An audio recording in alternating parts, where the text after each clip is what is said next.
तो पिछले क्लास में हम लोगों ने क्या पढ़ा था? प्रकाश का परावर्तन पढ़ा था, ठीक है ना। लेकिन प्रकाश के परावर्तन में कुछ मुख्य बिंदुएं थी जिसके बारे में हम लोगों ने नहीं पढ़ा था, ठीक है। नाम केवल उसका लिया गया था लेकिन डिटेल्स नहीं पढ़े थे हम लोग। जैसे ये परावर्तक सतह जो है, परावर्तक सतह का डेफिनेशन लिखवा चुका था मैं। ये प्रकाशीय स्रोत जो है, यहां से आने वाली प्रकाश किरण को मैंने बताया था आपको आपतित किरण, बताया था ना। Yes sir. आपतित किरण। तो क्वेश्चन आपका है कि आपतित किरण किसे कहते हैं? आपतित किरण किसे कहते हैं? तो सीधी सी बात है, इसका डिफिनेशन आप देख करके ही बता सकते हैं कि किसी प्रकाशीय स्रोत से आने वाली प्रकाश किरण को आपतित किरण कहेंगे। लेकिन एक चीज इसमें गलती हो रही है। क्या गलती हो रही है? किसी प्रकाशीय स्रोत से परावर्तक सतह तक, क्योंकि आकर के परावर्तक सतह में नहीं मिल रही है, तो किसी प्रकाशीय स्रोत से परावर्तक सतह तक आने वाली प्रकाश किरणों को क्या कहेंगे? आपतित किरण। कोई दिक्कत?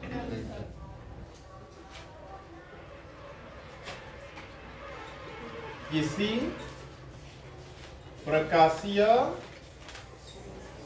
स्रोत से परावर्तक सतह तक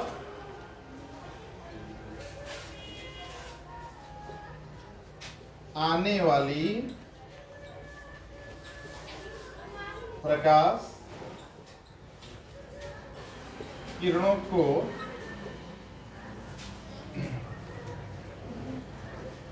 आपतित किरण कहते हैं, ठीक है। जैसे में तो आप लोग देख ही रहे हैं आपतित किरण क्या है, कोई दिक्कत? दूसरा परावर्तित किरण। परावर्तित किरण किसे कहते हैं? तो आपने देखा कि प्रकाशीय स्रोत से परावर्तक सतह तक जो किरण आ रही है उसको हम लोग क्या बोलते हैं? आपतित किरण। और जो किरण परावर्तक सतह से टकरा करके दूसरे दिशा में लौट जाती है, टकराने के बाद जो किरण दूसरी दिशा में लौटती है उसको हम लोग क्या बोलते हैं? परावर्तित किरण। परावर्तित किरण यानी कि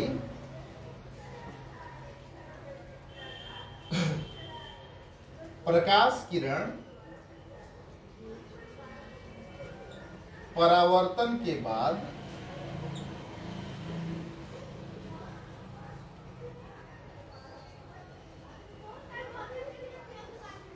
दूसरे दिशा में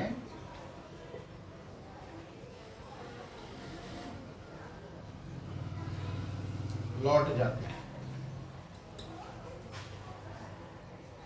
दूसरे दिशा में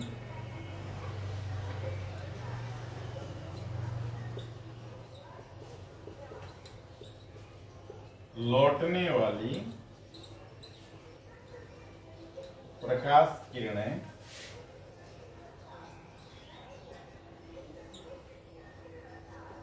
परावर्तित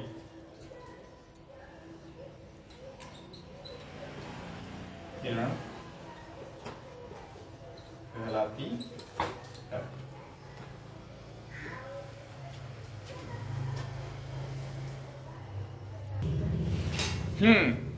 तीसरा मेंबर जो इसका है आपतित किरण परावर्तित किरण के बाद, वो है ये बिंदु। इसको हम लोग बोलते हैं आपतन बिंदु। आपतन बिंदु, ठीक है सर। और ये है हमारा जो लंब डाले हुए हैं, इस लंब का नाम है अभिलंब। क्वेश्चन ये है हमारा कि अभिलंब किसे कहते हैं?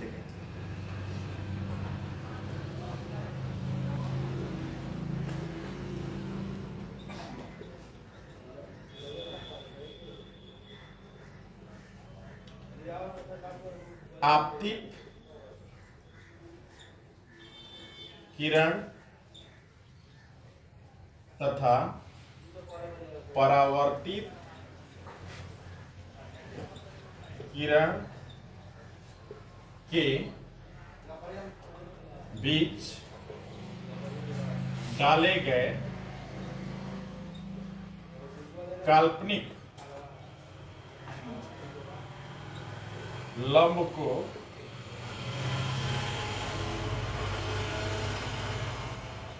अभिलंब कहते हैं। ये आपका अभिलंब हुआ, ठीक है। और अभिलंब का मतलब ही लंब से है, और लंब जो है हमेशा एक सरल रेखा पर 90 डिग्री कोण बनाता है, ठीक है। जहां भी लंब का आपको नाम मिल जाए तो लंब का मतलब क्या है, वो चाहे मैथ में मिले चाहे फिजिक्स में मिले, ठीक है। तो लंब का मतलब क्या होता है, सरल रेखा पर 90 डिग्री का कोण बनाना, ठीक है ना। लंब का सिंबल कैसा होता है, लंब का सिंबल उल्टा टी होता है। कैसा होता है, उल्टा टी। ऐसा जहां दिया हो इसका मतलब आप समझ जाइए कि किसका सिंबल है, लंब का, ठीक है। चलिए अब चौथा पॉइंट है आपका, आपतन बिंदु किसे कहते हैं। आपतन बिंदु किसे कहते हैं। आपतित किरण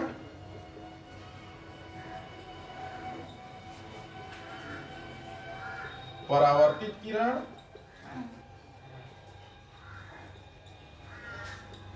तथा अभिलंब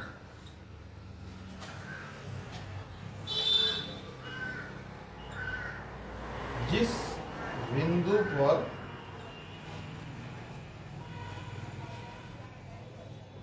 मिलते हैं उस बिंदु को आपतन बिंदु कहते हैं।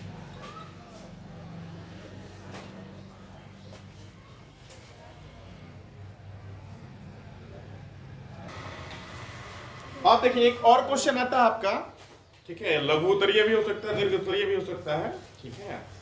कि एक प्रयोग द्वारा सिद्ध करना है, ठीक है, या एक एग्जांपल देके बताना है कि प्रकाश किरण सदैव, मतलब कि हमेशा ऋजु रेखीय होती है।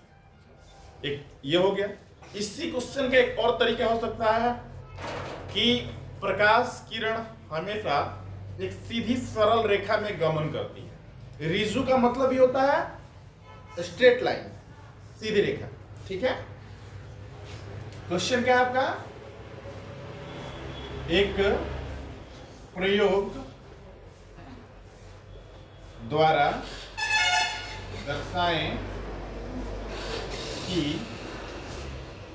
प्रकाश किरणें ऋजु रेखीय होती हैं अथवा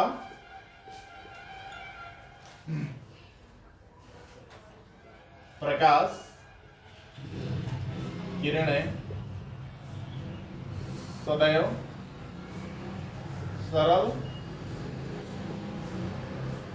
रेखीय गति करती है। या फिर यह भी क्वेश्चन हो सकता है कि प्रकाश किरण सरल रेखीय गामी होती है या ऋजु रेखीय गामी होती है। गामी का मतलब ही होता है जाने वाला, ठीक है। तो हर एक शब्द का आपको कुछ कुछ पर्यायवाची शब्द याद होना चाहिए। पर्यायवाची शब्द याद रहेगा तो आपको हिंदी व्याकरण में भी आपको क्या मिलेगा, हेल्प मिलेगा, ठीक है। ऐसा ना कि एक ही वर्ड आप याद किए हुए हैं, दूसरा कुछ नया वर्ड मिल गया, शब्द मिल गया, तो बस आंख फाड़ के देखते रहे कि क्या नया मिल गया। एक शब्द का अनेक शब्द और अनेक शब्द का एक शब्द आपको हिंदी व्याकरण में पढ़ना है, ठीक है। या पर्यायवाची शब्द, तो थोड़ा सा उससे भी अपने दिल को लगाइएगा ना, तो भी काम करेगा, ठीक है। लेकिन आप लोग उससे नफरत करते हैं, करता है ना? सही से बताओ, पढ़ाई से कौन कौन प्यार करता है? झूठ मूठ का नहीं, हाँ? सच का। सच्चो मुझो का। सच्चो मुझो का कौन कौन पढ़ाई करता है? पढ़ाई से लगाओ किसको किसको है?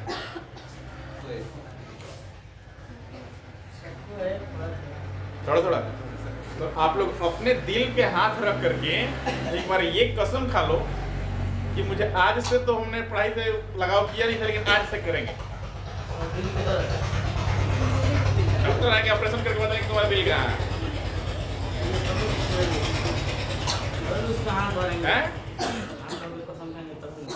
गर्लफ्रेंड को देना हो तो ताजमहल या दिल निकाल के दे दोगे? तो नहीं पता कि दिल कहाँ है? चलो माफ करना, कुछ गलत बोल गया मैं। वीडियो में आ जाएगा। कोई बात नहीं, गार्जियन भी तो जानेगा ना कि क्या करते हो तुम। ठीक है भाई, चलिए थोड़ा सा हंसी मजाक की बातें थी। तो प्रकाश किरणें सदैव क्या होती हैं? सरल रेखीय गति करती हैं, ठीक है? एक सीधी रेखा में गमन करती हैं। तो अक्सर हम लोग कहाँ रहते हैं?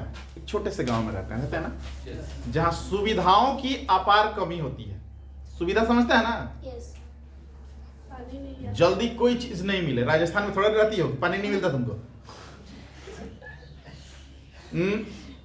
चीजें खोजी जाए तो जल्दी मिलती नहीं है ना? पैसा इतना ज्यादा लगता है कि महंगाई इतना है, मोदी जी ने बढ़ा दिया ना महंगाई, खरीद नहीं सकते। तो सस्ता एग्जांपल आपको बताते हैं। कूट, जिसको हम लोग अपने गांव में बोलते हैं कूट, ठीक है? और उसको हिंदी में लोग गत्ता भी बोलते हैं, ठीक है?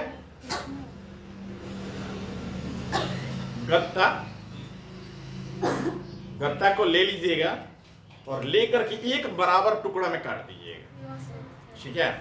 एक बराबर टुकड़ा में काटने के बाद एक गिलास, ठीक है? गिलास को लेकर के और उसको रेती समझते हैं ना? सबको पता होगा। खूब बढ़िया चाकू के तरह धारदार बना दीजिएगा गिलास को, चारों तरफ, मतलब चारों तरफ का तो वृत्ताकार होता है, गोल होता है, मतलब ऐसा कि ब्लेड से भी तेज हो जाए कि जो हाथ सटा के गया। हालांकि हाथ को नहीं काटना है। अब 5-6 गत्ता ले लीजिएगा, कूट ले लीजिएगा और लेकर के उसके बाद उस ऊपर से, मतलब इतना बड़ा अगर होता है तो ऊपर से टॉप में सब फिगर बना के बताएंगे। ऊपर में थोड़ा सा जगह छोड़ करके उसको क्या करना है, एक जगह रख करके और किसी वजनदार वस्तु से ठोकना है। जब ठोकेंगे तो उसमें एक बराबर क्या होगा, होल बन जाएगा, छेद बन जाएगा, ठीक है? और उस छेद के माध्यम से हम लोग करना क्या है, देखना है उसमें, ठीक है? तो उसको हम एक फिगर के माध्यम से बताएंगे आप लोग को। लेकिन ये चीजें लगेंगी, क्या क्या चीज लगेंगी उस प्रयोग करने के लिए? 5-6 गत्ता, एक मोमबत्ती, और आपकी आंखें जो सही सही देखती हैं। आपकी आंख का भी होना, मेरे जैसे चश्मा वाला आंख नहीं चाहिए, ठीक है? आपकी सही सलामत आंखें होनी चाहिए, तो आपको ये पता चलेगा, ठीक है? आइए।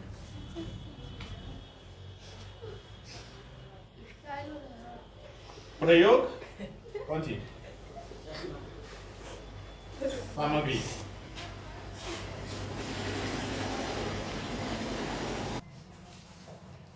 प्रयोग सामग्री में क्या होगा? 5-6 गत्ता, दूसरा एक मोमबत्ती, कहीं कहीं मोमबत्ती भी लिखा रहता है बाबू। प्रयोग, अब डायरेक्ट हम प्रयोग करते हैं क्योंकि अब लैब तो है नहीं। प्रयोग विधि लिखा रहता है, क्या क्या किए, तो जो करेंगे वो आपको दिख ही जाएगा। तो प्रयोग विधि में आप लोग लिख लीजिएगा, ठीक है? हम सबसे पहला काम करते हैं, सारे गत्ते को एक कुछ दूरी पर लगा देते हैं।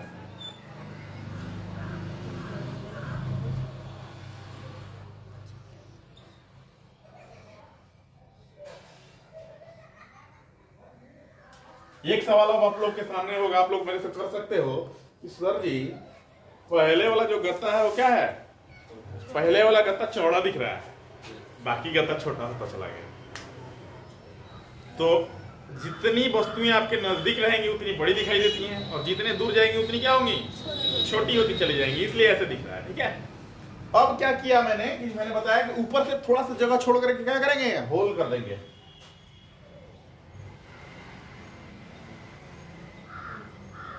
होल कर दिया। ठीक है भाई, यहां पर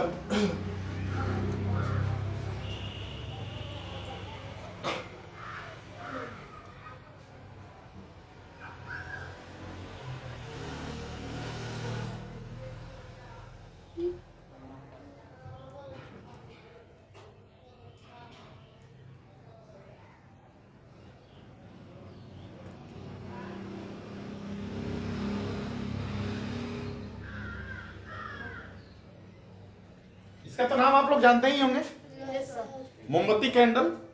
इसको जला दिए,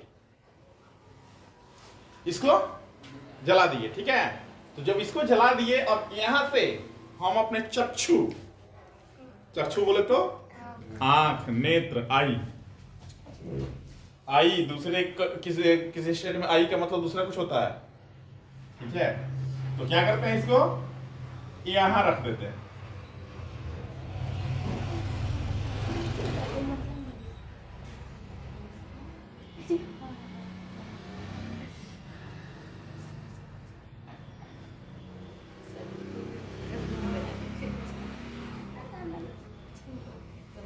ठीक है, अब ये खींचे हैं तो ये समझने वाले समझ जाएंगे हम क्या खींचे हैं। ठीक है, हाँ, इसका मेन मतलब इतना ही है, बाकी बनावट थोड़ा सा अच्छा भद्दा दिखाई देने के लिए बनता है। अब यहां से हम देखते हैं तो भाई साहब, अब इसमें एक चीज है कि इसमें हम कुछ उठा के नहीं दिखा सकते। बता सकते हैं कि ऐसे कर सकते हैं, लेकिन अब इसमें सटाई थोड़ी है ना कि हम उठा के दिखाएंगे आपको, ऐसा नहीं कर सकते। ठीक है, हाँ, ऐसा किया जा सकता है जब हम लोग एक्सपेरिमेंट करेंगे, फिजिकल एक्सपेरिमेंट करेंगे, कि मतलब क्लास में हम लोग करके दिखाएंगे, तब करके दिखा सकते हैं कि क्या उठाएंगे क्या रखेंगे, लेकिन इसमें समझा सकते हैं इतना ही। अब क्या करते हैं इसमें कि जब यहां से देखते हैं और मोमबत्ती जल रही है, जब जलते हुए मोमबत्ती को देखेंगे तो हमको लाइट दिखाई देगा ना, क्योंकि हमने लाइट जो जलाया है ये होल के सामने ही जलाया है। ठीक है, तो यहां से जब देखेंगे तो हमको दिखेगी। लेकिन जब क्या करते हैं कि 1 2 3 4 5 नंबर गत्ता को धीरे से हम उठा देते हैं, तो उठाएंगे तो रोशनी बंद, दिखना बंद। 5 नंबर वाले को फिर रखते हैं, दिखाई देना शुरू। 4 नंबर वाले को उठाते हैं, दिखाई देना बंद, फिर रख देते हैं, शुरू। ऐसे करके एक एक करके जब उठाएंगे तो रोशनी आनी बंद, रख देंगे तो रोशनी दिखाई देगी। तो इससे क्लियर कट स्पष्ट हो जाता है कि प्रकाश किरणें कैसे गमन करती है, सीधी रेखा में। ठीक है, क्योंकि जैसे उसके रास्ता को हम लोग अवरोधित करते हैं, रोक दे रहा है, तो रोकते ही क्या हो रही है, लाइट आनी बंद हो जा रही है। ठीक है ना, तो ये प्रयोग से स्पष्ट हो गया कि नहीं हुआ कि प्रकाश किरण क्या हो रही है, सीधी सरल रेखा में गमन करती है। तो क्या इसके आंसर आप लोग लिख लेंगे?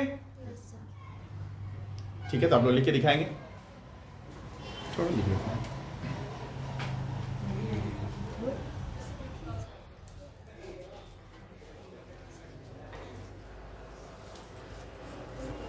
जब सभी गत्तों को एक सिद्ध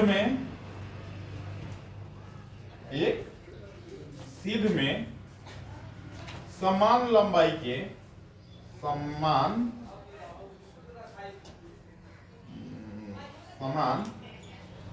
ऊंचाई तथा परिधि, समान ऊंचाई का मतलब कि किसी के भी ऊंचाई 19-20 नहीं है, कम ज्यादा नहीं है, सबका ऊंचाई फिक्स है, मतलब होल का। ठीक है, और परिधि का मतलब सबका गोला भी क्या है, बराबर है। समान ऊंचाई तथा परिधि, जब सभी गत्ते लिखा जाएगा ना जी, गत्तों को, जब सभी गत्तों को एक सीध में समान ऊंचाई तथा परिधि से काटकर